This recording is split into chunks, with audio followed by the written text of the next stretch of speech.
Do you believe that the president has the legal authority to fire Special Counsel Mueller? I'm not able to express an opinion on that at this Can he moment. fire members of the Special Counsel's team? I'm not able to answer that. General Session, do you believe that the president should have the authority to be able to block investigations into his own campaign?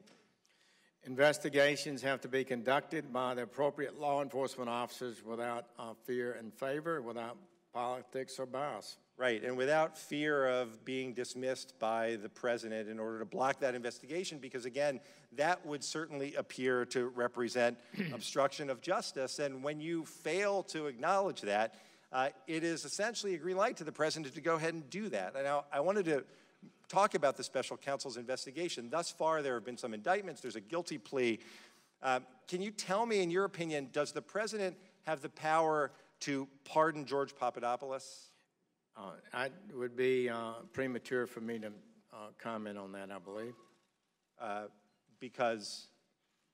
The president has power to pardon. There's no doubt about that. Right.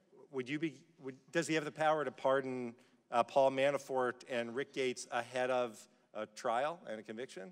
I'm not able to comment on that. I haven't researched that question. I think it's settled, maybe settled law, but I'm not. What do you think the settled law is? I don't know. And does he have the power to pardon Michael Flynn, any other member of the Trump campaign? Let me ask you this. Does the president have the power to pardon his own family members? Could the president today pardon Donald Trump Jr. for, among other things, being in contact with WikiLeaks regarding these emails? Can he make those pardons today before there's anything further that comes from the Special Counsel's investigation? I would not be able to answer that at this moment with any authority. General Sessions, you started by telling us that you're the American people's lawyer. Now, you're not recused from giving us answers on these. You're not comfortable giving us answers on these. But here's the problem that we have. You said when you started your testimony today that there is nothing more important than advancing the rule of law. And when you answer the way you have, it suggests that the rule of law is crumbling at our feet. You took an oath to uphold the Constitution.